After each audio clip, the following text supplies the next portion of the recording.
Coming up on Techzilla, cleaning the sticky out of your gadgets, Geocaching 101, a steady your cam hack, and some nifty viewer questions.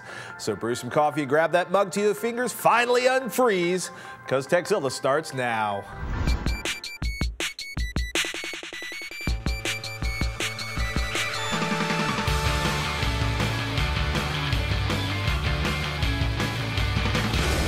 This episode of Techzilla is made possible by WestHost, offering premium web hosting since 1998.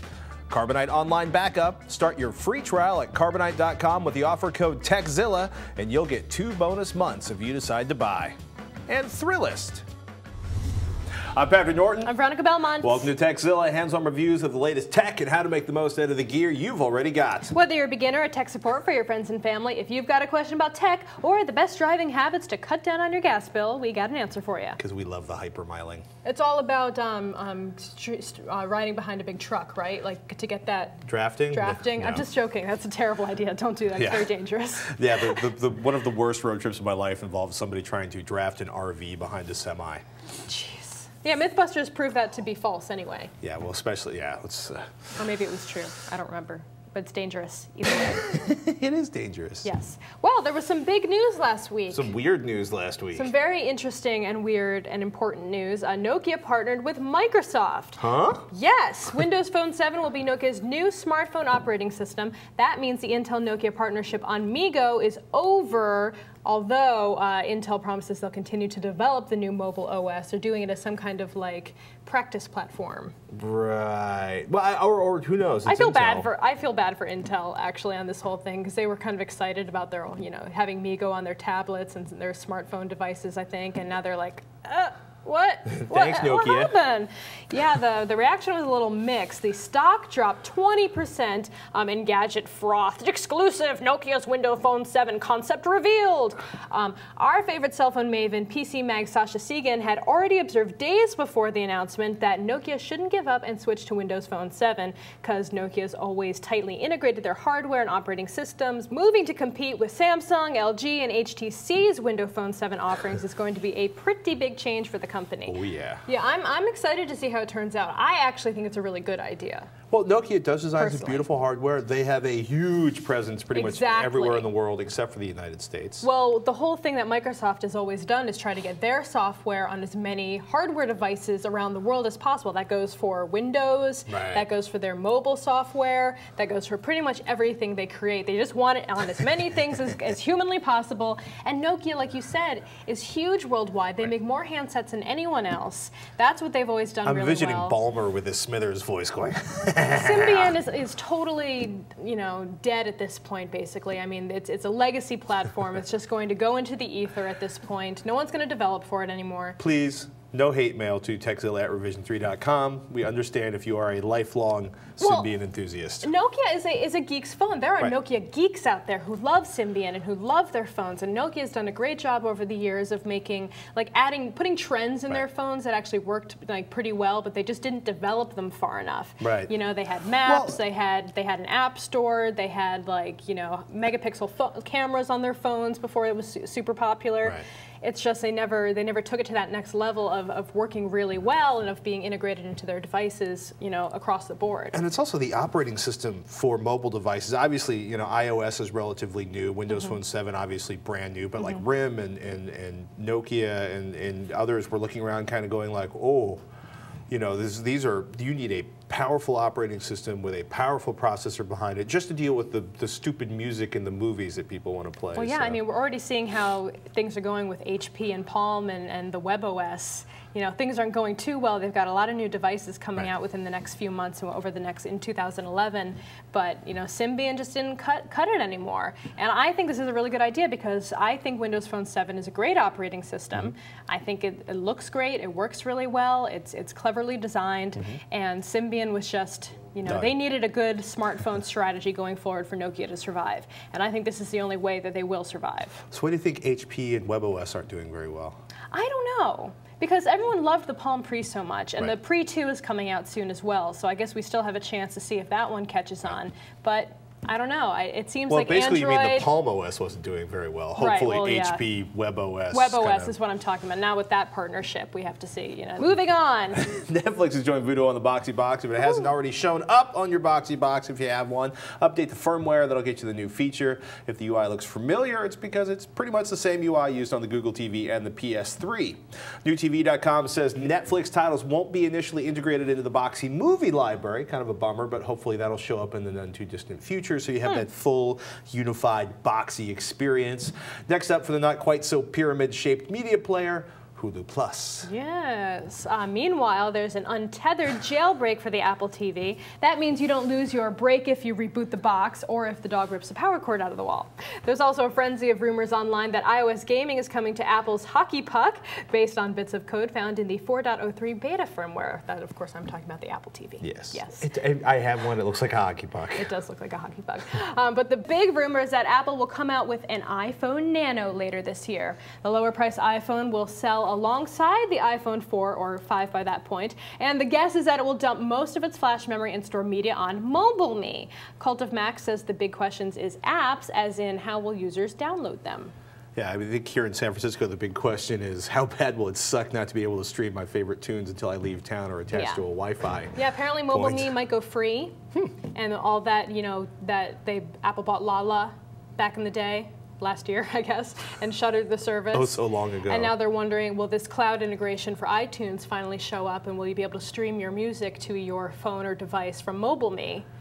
Not pay for MobileMe, get all your stuff in the cloud that way, and then you don't have to have all the flash memory on your iPhone. Smaller device. There you go. But the bandwidth is an issue. The bandwidth is an issue. I mean, you know, with Verizon, hopefully it'll be less of an issue. We'll find out about that. Apparently, like, the flash memory is 25% of the cost of an iPhone. Interesting. So I'll be curious how much they can ratchet the cost down. Yes, and while we're talking Apple, All Things D reports that Apple and Samsung are hammering out a $7.8 billion display deal. If the deal, which is believed to include LCDs, flash memory, and processors, goes through, Apple will become Samsung's single largest customer. How do you like them apples? How do you like them apples? Well, shall we take some questions? Well, Pam, Revision 3's producer, she does Signal or Sony program, asks, can you unstick the button on my camera? As a matter of fact, I did, with the help of my favorite all-purpose electronics cleaner, 91% isopropyl alcohol, in this case, the fabulous Walgreens brand. You can buy electronics cleaner that's essentially isopropyl alcohol, pay like $15 a bottle at your local electronics hobbyist shop. You know, 71% will work. I prefer 91% if you can find it. Look for it on the bottom shelf, all the way in the back. Probably in range of the pharmacist. Basically, if it makes your nose hairs burn a little bit, it's the right level of alcohol. This is definitely one of those things that you use in a well-ventilated environment. What did you just? What? Okay, great. As Veronica teaches the audience how to huff.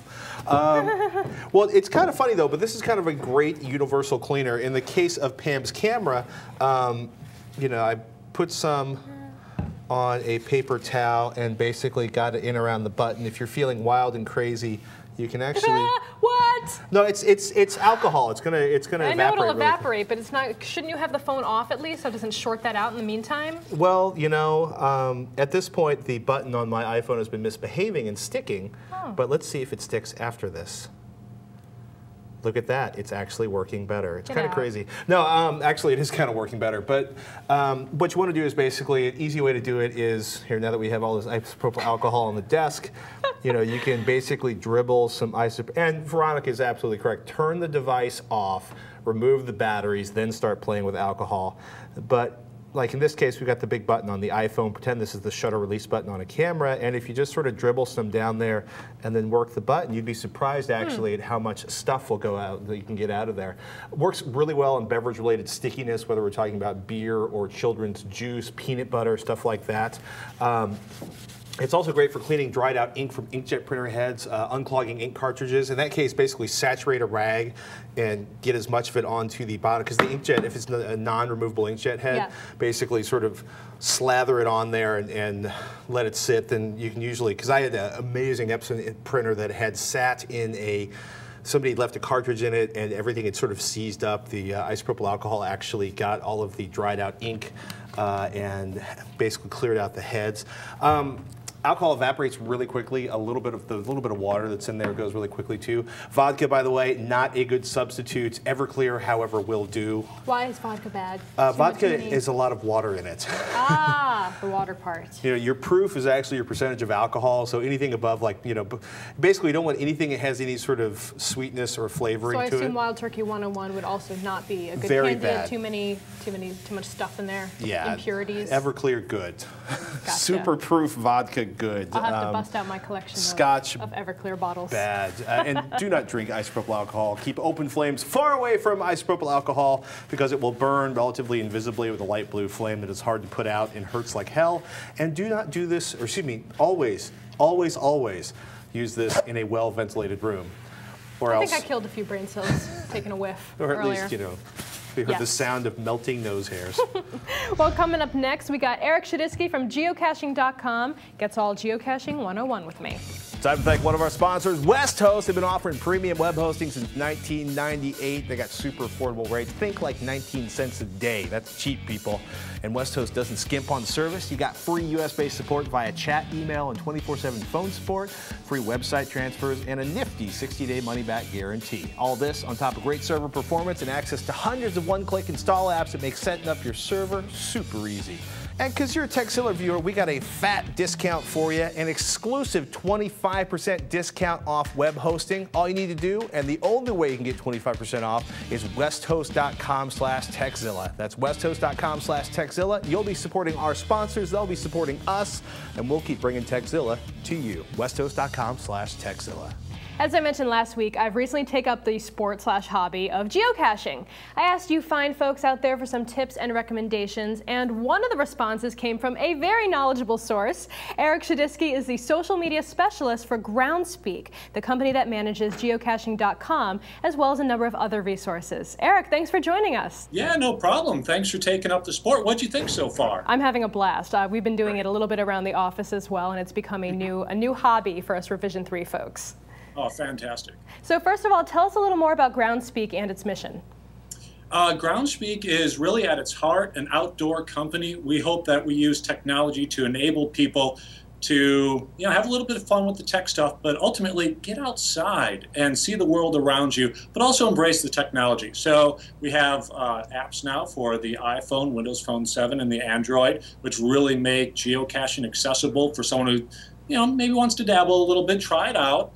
And that's really our mission, to get people outside and also using technology. And I think we've been pretty successful, but always looking for more. Very cool. And do you guys have any idea how many people around the world are involved with geocaching? We're really lucky. Right now, we estimate that there's about 5 million people around the world that geocache. Yeah, it's a big number. And growing every day, and they search for 1.2 million geocaches. So one of the most amazing things to see with someone new to geocaching is to go to our website, plug in their home coordinates, or just your address, easy as that, and then see how many geocaches are right around your house. There's usually one within half a mile, maybe closer. When I started here, I did the same thing. There was one 364 feet out my front door. I've actually done that myself in my neighborhood in San Francisco, and there's at least 4 within a 3-block radius. It's pretty cool. Yeah, it's a little bit of a rabbit hole. Once you discover it, you drive by somewhere and you think, maybe there's a geocache there. So how does someone get started other than just looking for caches in their area? Well, the easiest thing to do is go to geocaching.com, create a free account. So 6 things you should probably know. 1, first, let's not try to shoot the moon. Go for, we rate all the geocaches on a scale of 1 to 5, difficulty and terrain. So try to search for a 1-1, something that isn't too difficult. But you also want to make sure that you check the logs that is found recently. There's 1.2 million around, so sometimes they go missing, sometimes they aren't kept up. So most of them are there. Just want to make sure that they're there recently. Bring a pen with you. You'll need to sign a logbook.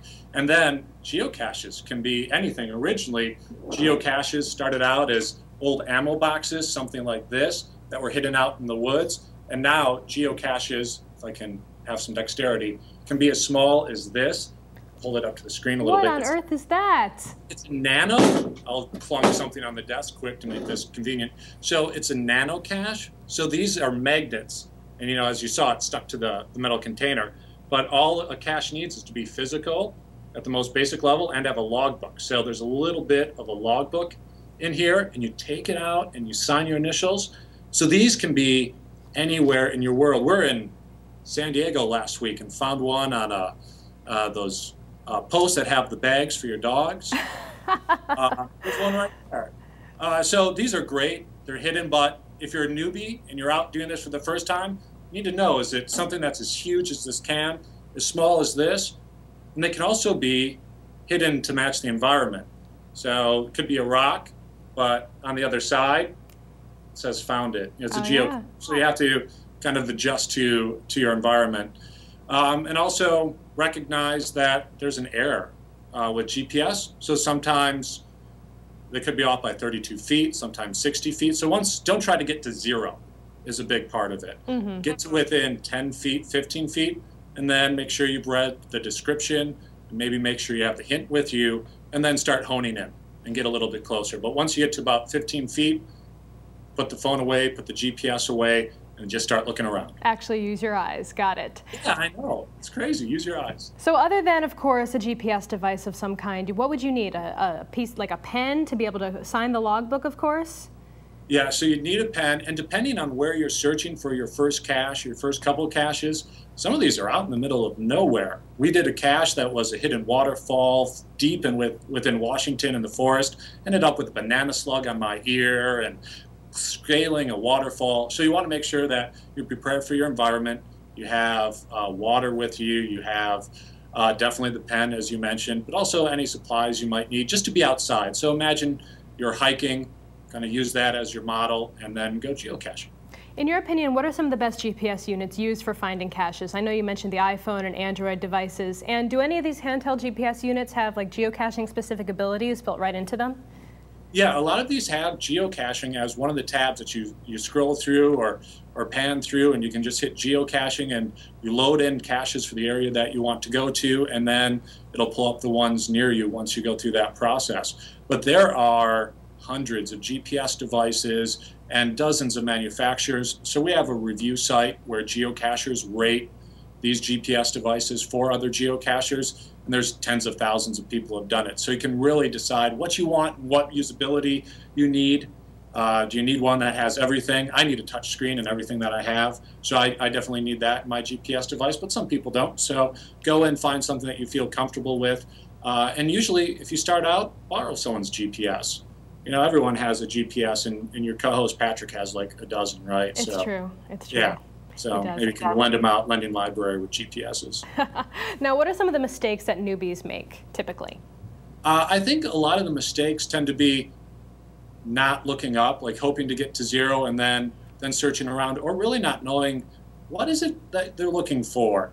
So some of it's that. It's just being prepared. So you can do a lot on the front end to make sure that you're not one of these people looking around. And you know, it's 5 million people, but it's not the whole world. So some people don't know what you're out there. Why are you looking under this park bench? So just be really open about, hey, I'm out, I'm looking for this geocache. It's a game that people play by plotting latitude and longitude and challenging other people to find some sort of item out in the natural world. Are there any other surprising stories or adventures that you and your friends have had?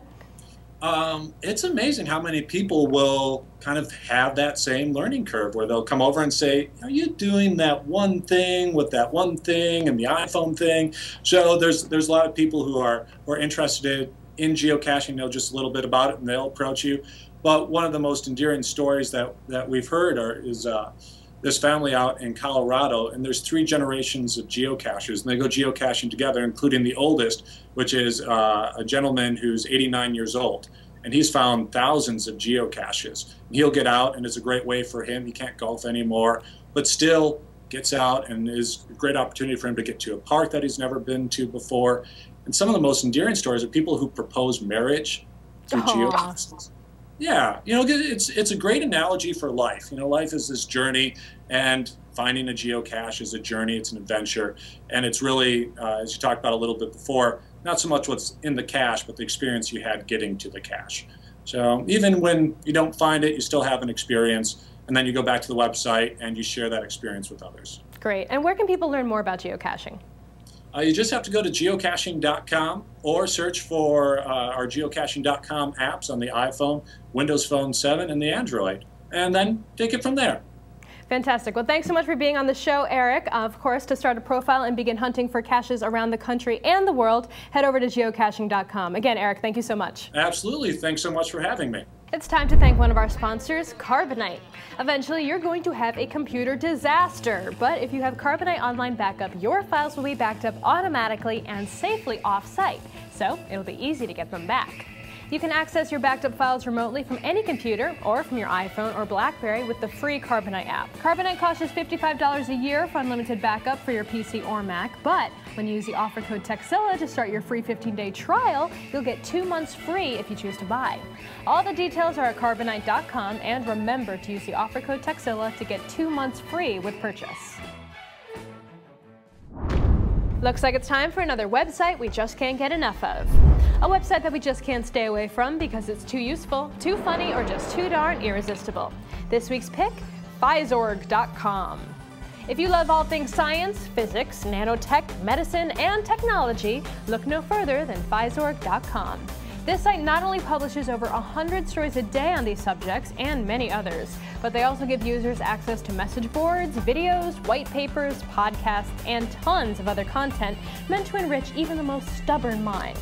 You can even find downloads to free magazines, such as Egg Industry and Hydrocarbon Engineering, and, well, many other trade publications for people who are much smarter than I am. This is one of Roger's favorite sites, and this is why he knows so much about how the nanobots are going to take over the Earth. For more information, head on over to Pfizercom today and start learning. You know what? It really did unstick my button. Really? Yeah, because before I couldn't actually resume by pressing the button, and now That's it comes great. back. Nice. And you did not explode your iPhone. I did not explode my iPhone. Anthony writes in, just watched your show and you mentioned how difficult it can be to keep a small camera steady. I wanted to drop you a little trick I've been using if you haven't used it before. I think we should cut to Veronica now. I keep an eye bolt with a 1/2-inch screw or whatever size mount screw your camera has tied to about 6 feet of small rope in my camera bag at all times. Personally, I use 550 paracord. You may need a longer cord as I'm only 5'6". By attaching the screw to the camera mount and standing with 1 foot on the cord, the tension on the cord adds stability to your shots, making it perfect for a tight situation monopod, or as most people would say it, making it perfect for a tight situation monopod. I hope this tip is useful. Love the show, Anthony. Anthony, it's cheap, it's useful, it gives us yet another reason to carry paracord with us everywhere. We love it, Anthony. That's a very, very good flight attendant demo you're doing. So, yeah, I take a lot of flights. So this is great. It's you know, it does add a little extra tension to your arm, it feels like. So because you are actually holding it to keep it steady, you want to put a little bit of tension on the cord. It's a shoulder workout too. There you go. But it does a great job of keeping it on the same level plane, so you don't feel like your video is jumping up and down a lot. Which is always awkward. It's got the side-to-side thing a little bit, but it definitely reduces the amount of jostling that's going to happen when you're trying to take video for over a long time. Jostling reduction is good. Jostling reduction. And you know cheap. what? I think I spent, you know, I got the stainless steel eye bolt, so I think I spent $1.50 instead of 55 cents for it. But yeah, you just screw this puppy right in, and it's good to go. Yeah, I will say one thing, screw the eye bolt all the way in, and then use the bolt to secure the eye bolt in place on the base of the camera. That'll actually help keep you from stripping out the threads. Yeah, it's a great idea. On the camera. Thank you so much, Anthony. Still to come, more of your viewer questions. But first, it's time to thank one of our sponsors, Thrillist. You know how you have that one friend who always hooks you up with cool new bands before anyone else has even heard of them? Well, Thrillist is like that, but for cool new stuff to do in your city. Thrillist is a free daily email that sifts through the crap to find the best new bars, restaurants, events, and services. Whatever it is, they promise it won't suck. Wouldn't you want to know about a restaurant with cheeseburger spring rolls, or an underground tequila library, or perhaps a Star Wars burlesque show? Plus, Thrillist even has a national version that'll hook you up with scoops on hot new gadgets, gear, and funny sites across the web. Oh, and did we mention that all this info is free? Hit up Thrillist.com/Tuxilla and you'll start getting Thrillist sweet, sweet knowledge right away. Mike wrote in, after a year of running perfectly, my Dell system started to crash a ton. After trying everything I could think of, including reinstalling Windows, it was still crashing. A friend suggested it could be a RAM issue. Sure enough, after pulling out all but one stick of RAM, the computer ran fine. I put the other sticks back in one at a time and eventually found the bad stick. So now I've got 6 gigabytes of RAM instead of the previous 8 gigabytes. My question is, what could have caused the RAM to go bad? Michael. Bad RAM. I've had quite the experience with bad RAM lately. That's what's been causing the kernel panics in my MacBook Pro for the past like 4 months. Were they happening like every 45 minutes, or did it just seem Well, that what way? happened was it started happening maybe once or twice a week. Right.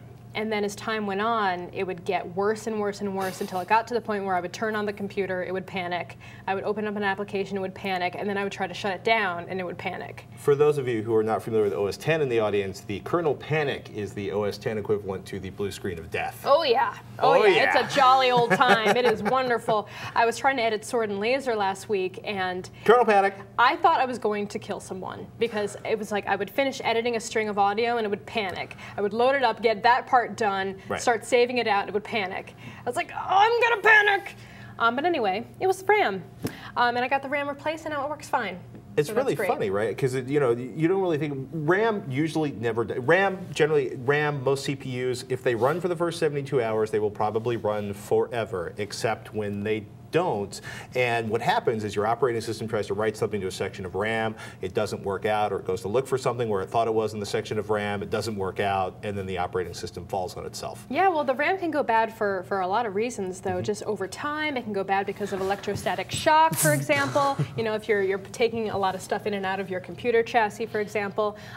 Poor construction, overclocking, I've heard can do Power it. surging. Power surging. Though all RAM is tested before it goes out the door at the Right. manufacturers, so it's working at some point, but mistakes can happen with anything. If you think RAM is the problem of your hardware woes, though, head over to memtest.org and download the ISO for memtest 86. It's an amazing, We basically. talked about it before on the show. Yeah, it's kind of like a custom version of Linux that basically writes to every section of your RAM, and it writes to it in different ways, and it writes to it again, and then it basically tells you, oh my goodness, this is a mess, or Yeah. everything's cool. There's actually some really good instructions for running memtest on Windows 7 at 7forums.com in their tutorial section. Here's the link, and we'll include it in the show notes as well. But since you said you bought your Dell about a year ago, I'm assuming that you're running Windows 7, but memtest works on them all. I think it even runs on the 32-bit operating systems now in the deluxe version. I want to say boot to the disk. they did like their last update. It's open source. I think it's open source. It's definitely publicly available and free, and I'm pretty sure the last update was the tail end of June or July, January, the beginning of the year. Luckily, it should be pretty easy to replace your RAM on a system like that on your PC. Although I've heard that a lot of Dell systems, you can void the warranty just by opening up the system itself and fuzzing around with the RAM. You can call Dell first to see if the warranty is still in effect, and if Right. not, it's really easy. It's Click, super easy, click, just remove. watch out for that static. Yeah, and if you do have 8 gigabytes spread across 6 channels, I would definitely recommend replacing that last 2 gigabyte stick. Yeah, just make sure getting the same brand and the same kind of RAM works best. It doesn't really matter, but don't be a fool like Patrick. Match your RAM. Next, the Tater Boss emailed the question asking, I'm tempted by some of the apps I see in the Mac App Store. Aperture, only $80? It seems too good to pass up. I like me some round plastic as well, however, so I plunked down the $49 for iLife 11 from the local Apple Store. I got to thinking though, if I had bought iLife 11 through the Mac App Store, would it have been locked down to that single Mac? What about other apps like Aperture? I'd hate to impulse buy a game or something on my older MacBook and not be able to play it on the bigger, better iMac 27-inch. Thoughts? The Tater Boss. Well, yeah, you can download, once you download the apps with your Mac ID, you can then download to any computer, I think, that has that Mac ID. Though, I think that Apple ID, rather, not Mac address. Apple ID. Very different things. I'm assuming, though, since I can't find it on the Apple support forums anywhere, that it's probably limited to 5 accounts, or not 5 accounts, five computers under that account. Very similar, like basically iTunes. saying like iTunes or iOS Exactly. apps. I can't imagine they would let you have a copy of Aperture or iLife 11 on like 17 different Macs that you have floating around in your family. I would actually, I've kind of avoided the Mac App Store because when I bought my iPad, I ended up spending more money on iPad apps in the first 2 months than I did in the previous 3 years of iPhone ownership. So I've been a little leery of the Mac App Store, but apparently Apple's going to shut down all physical hardware sales in all of the Apple stores. So yeah, this is a good time to start getting used to that process. So yeah, you'll definitely be able to re-download apps that you've already purchased, no problem. And that's one of the really good things about the Mac App Store, though I haven't really been using it all that often. The reason being is that a lot of the apps that I would want to purchase with the Mac App Store, I already have purchased from that else. third-party website or whatever. Like this has happened to me with Pixelmator and Things, and Evernote doesn't really matter because it's a free app anyway. But I wanted to be able to get the automatic updates from the Mac App Store without, and you know, they automatically version update and things like that from the store as well. But there's no way to switch over your license from the one you've previously purchased separately and bring it over to the Mac App Store. So that's kind of a pain in the butt. Yeah, well, the other thing is it's kind of managing software that you purchase online is a pain in the butt anyway, because I think I've bought 7 copies of Mac Drive in the last 5 years. You know I mean, there were like, other solutions like Version Tracker, right, in the past, but I just started getting really like, I have one hard drive that's basically the software I've purchased, and everything gets saved onto that one, and then it gets backed up online to another server. Because it's actually really frustrating. I have to, if I'm not really careful about making sure that I have a file with the last version of the program, and then a text document that basically has my license for it and the information, I will lose software that I've downloaded. So we digress, but I think your apps are safe. They're tied to your Apple ID account, and so as long as you have that computer authorized to run that software, it should be fine. I have to go download Aperture and see if I can also install it on my wife's machine. That would be a good way to test that out. Finally, we got an email from Benigno, who was wondering, I recently purchased the new record of San Francisco legend Tommy Guerrero. I was also given a pack of digital copies, which included the lossless audio formats, FLAC and ALEC codecs, and standard MP3s encoded at 320 kilobits per second. I want to know if you guys can hear a difference between lossless and lossy codecs, because I'm having a hard time hearing any difference. Am I not able to hear a difference because of output hardware, or is it just plain hard to discern a difference? Benigno in Arlington, Texas. So the main reason that I like to have lossless audio is not only because it's higher quality, but it's also because I want that file to be the best it can possibly be, especially if you're going to be, you know, transferring to different file types or, you know, just over time, you want the best possible source file that you can get. Well, it's kind of funny, like I have a bunch of stuff encoded in FLAC, and then of course I don't have any hardware that'll play the FLAC files, so I translated it to like Apple lossless or something else. But, you know, to get kind of deeper on your question, actually, you know, the actual sample or recording can be an issue. I should say that the recording sort of like, I've heard like a Ray Charles disc. It was recorded at like somewhere in Sweden or Switzerland, and it's this amazing performance by Ray Charles, but they screwed up the encoding. It was like somebody had downloaded a 128 kilobit per second MP3 and then turned it into a CD. And that sounds awful. I mean, somewhere around 256K, you know, 256 kilobits per second.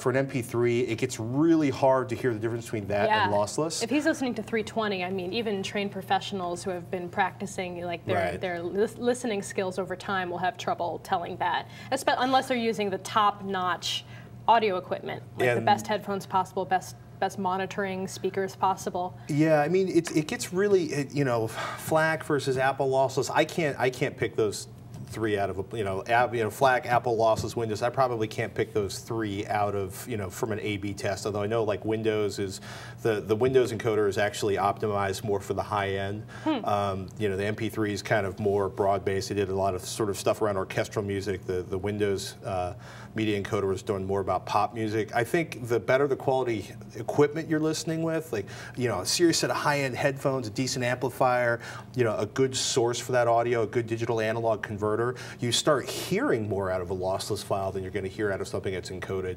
You know, 128K to me sounds awful. Like the Beach Boys a cappella songs turn into this sort of mono voice. Like the saddest thing I've ever heard is some chorus, like some choral stuff turns into this sort of univoice, this weird sort of morph of all the voices into one trashy sounding thing. Look, we love lossless because it gives you the best chance to have the best quality music for the longest period of time. So I'm excited that they gave you the lossless files. Yeah, and maybe invest in a good pair of headphones, like a really great pair, or, you know, some excellent speakers. It's not going to work so well maybe in your car, but if you're home in a decent listening environment, it'll be ace. Grado SR60's amazing. Oh yeah. Hey, we're super excited to announce the launch of the Revision 3 Ambassador campaign, where you can volunteer to be a Revision 3 ambassador. Help us announce new show launches, partner news and events, hand out stickers at meetups, and more. And as an ambassador, you'll be treated to awesome perks like sneak peeks, frontline access for live shows, and custom swag. If you're interested in being part of one of the hottest companies in online TV, then visit revision3.com/street team right away. For everybody watching, we live in your questions, so email us, techzilla at revision3.com. Tech help, product reviews, how-tos, you ask us, we'll do it, but we need those emails. Don't be shy, send them into techzilla at revision3.com. Even better, send us a video question. Think of all the fun you can have and the admiration of all your friends and family when they see your mug on our show. Just keep it to 15 seconds, upload to YouTube, and send us a link in an email with video question in the subject line. And as always, you can find us on Facebook at facebook.com/techzilla. Thank you guys so much for watching. I'm Patrick Norton. I'm Veronica Belmont. Till next time, you've been watching Techzilla.